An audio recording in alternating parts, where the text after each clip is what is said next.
Pemirsa, khususnya mahasiswa Universitas Terbuka, selamat berjumpa dalam program perkuliahan Universitas Terbuka. Pada pertemuan ini, kita akan membahas mata kuliah Ekologi Hewan, Biol 4412, dengan topik interaksi hewan dengan lingkungannya. Baiklah, mari kita mulai. Dalam topik interaksi hewan dengan lingkungannya ini, akan membahas beberapa pokok bahasan mengenai bagaimana interaksi antara hewan dan lingkungannya terjadi.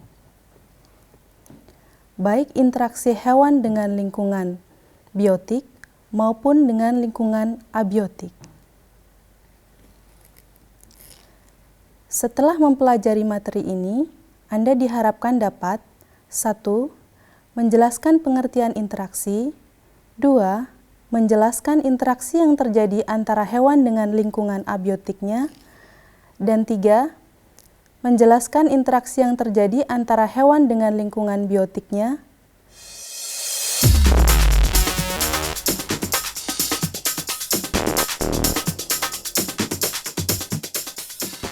Yang pertama akan kita pelajari pada pokok bahasan ini adalah mengenai pengertian interaksi. Interaksi dapat didefinisikan sebagai hubungan timbal balik antara yang memberi dengan yang menerima. Makhluk hidup tidak akan bisa lepas dari lingkungan hidupnya.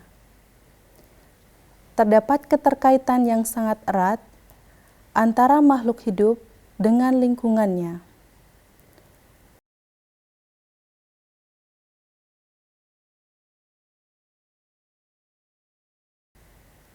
Menurut F.A. Clements, dalam Brewer 1994, terdapat 3 macam interaksi dalam suatu ekosistem, yaitu 1. Aksi, 2. Reaksi, dan yang ketiga, koaksi. Aksi merupakan interaksi lingkungan fisiknya dengan organisme yang akan menentukan hidup matinya suatu organisme. Sebagai contoh adalah cahaya matahari yang diperlukan oleh tumbuhan hijau dalam proses fotosintesis.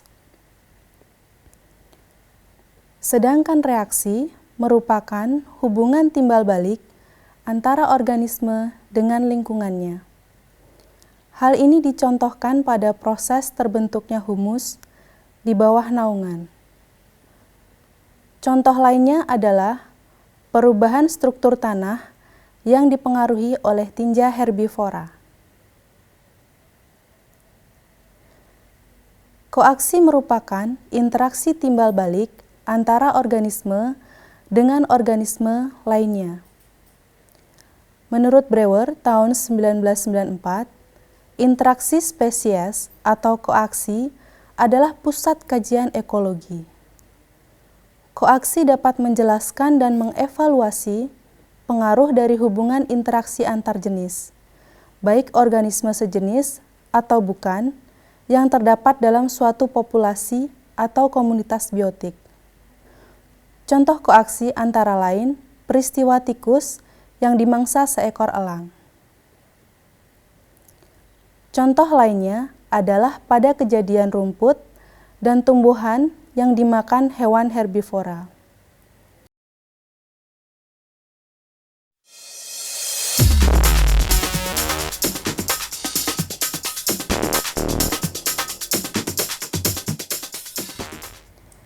Pemirsa, khususnya mahasiswa Universitas Terbuka, selanjutnya kita akan mempelajari bagaimana interaksi antara hewan dengan lingkungan abiotiknya.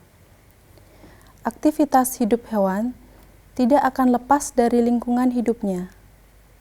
Tanah, air, udara, iklim, cuaca, cahaya matahari merupakan faktor-faktor yang mempengaruhi kehidupan hewan. Faktor abiotik yang mempengaruhi kehidupan suatu makhluk hidup dapat dibedakan menjadi 3, yaitu 1. Faktor edafik, 2. Faktor klimatik, 3. habitat mikro dan iklim mikro. Tanah merupakan salah satu faktor ekologi terpenting yang memberikan ciri-ciri utama suatu habitat terestris. Tanah merupakan faktor edafik. Tanah berfungsi sebagai tempat hidup berbagai makhluk hidup dalam suatu ekosistem. Jenis tanah yang berbeda menyebabkan organisme yang hidup di dalamnya juga berbeda pula. Cacing, siput, dan semut merupakan beberapa hewan yang hidup di tanah. Faktor klimatik atau iklim merupakan salah satu faktor alami terpenting untuk kehidupan organisme. Faktor klimatik meliputi cahaya, suhu, presipitasi, curah hujan, kelembaban, dan udara.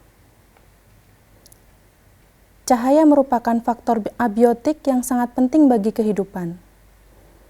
Cahaya merupakan faktor vital bagi kehidupan, sekaligus sebagai faktor pembatas kehidupan, kehadiran, dan persebaran makhluk hidup. Suhu merupakan variabel lingkungan abiotik yang dipengaruhi oleh faktor waktu, musim, garis lintang, ketinggian, macam habitat, dan aktivitas organisme dan manusia.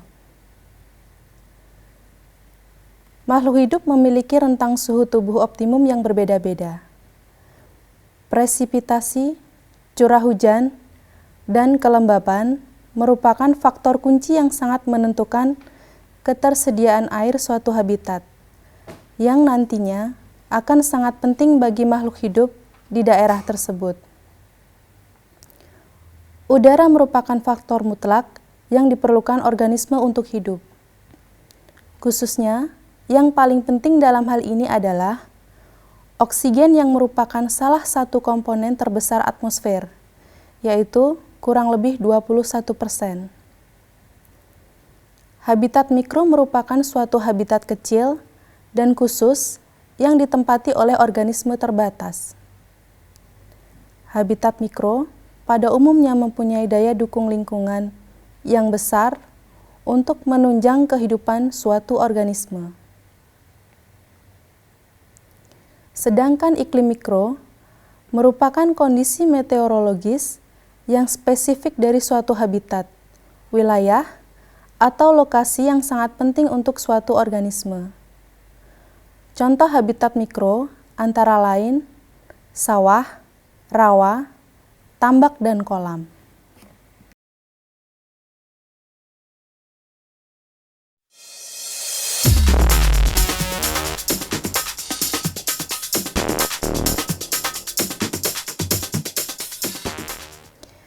Materi yang akan kita pelajari selanjutnya adalah interaksi hewan dengan lingkungan biotiknya. Interaksi hewan dengan lingkungan biotik dapat digolongkan sebagai berikut. Interaksi intraspesies, interaksi interspesies. Interaksi intraspesies merupakan interaksi antara organisme yang sejenis. Umumnya hewan sejenis memiliki kebutuhan hidup yang serupa dalam hidupnya, sehingga dalam kehidupan sehari-hari pasti akan selalu berinteraksi satu sama lain. Interaksi hewan sejenis ini dapat berlangsung dalam bentuk kompetisi, predasi, parasitisme, mutualisme, dan detrifori.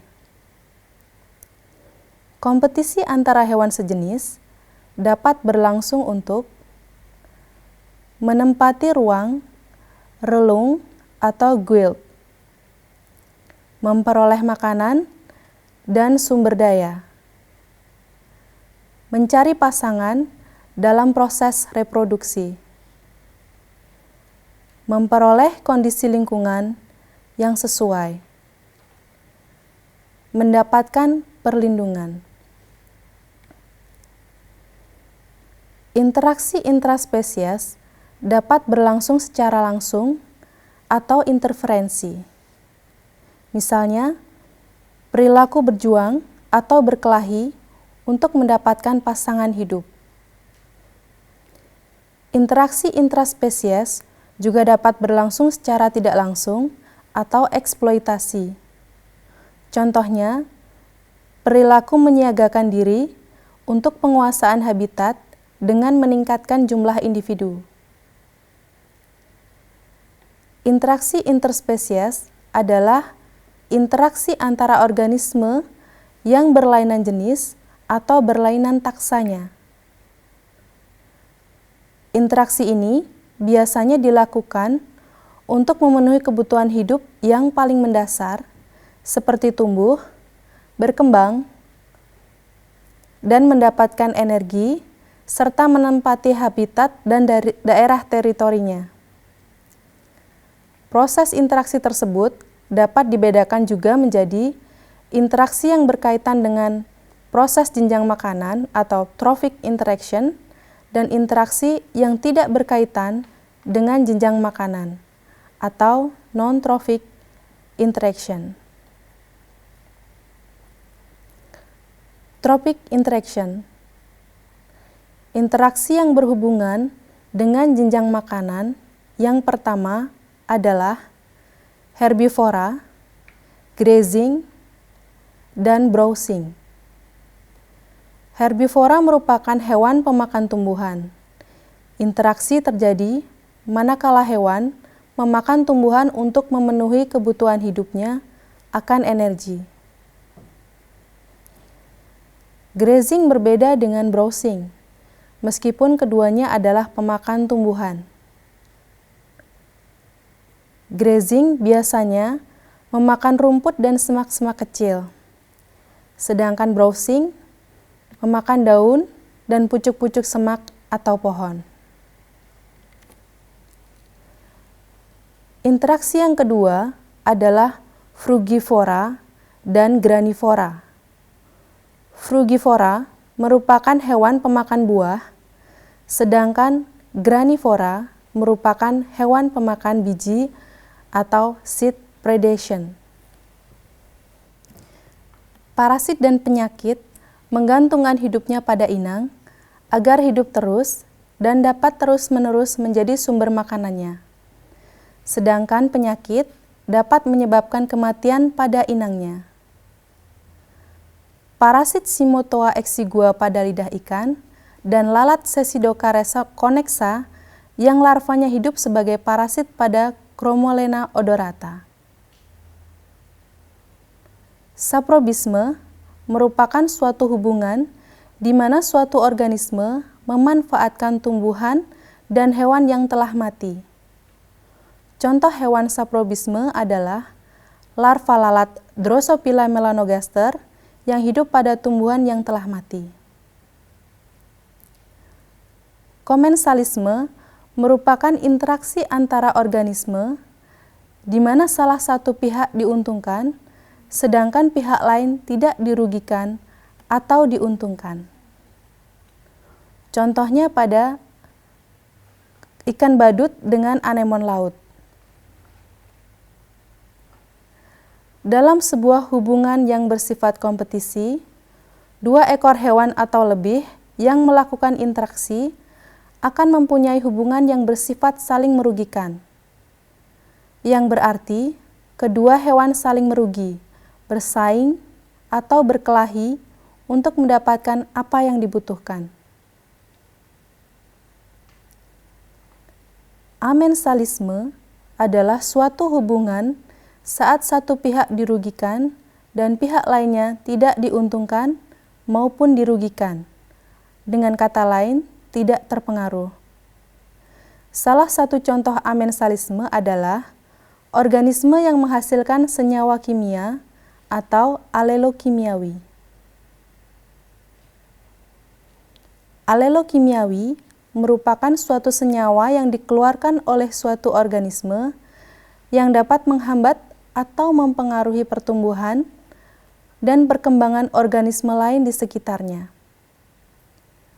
Contohnya, pada tanaman Psychorium intybus yang menghambat belalang Schistocerca gregaria, dan nematoda Globodera rostosiensis. Polinasi atau penyerbukan adalah jatuhnya serbuk sari ke kepala putik.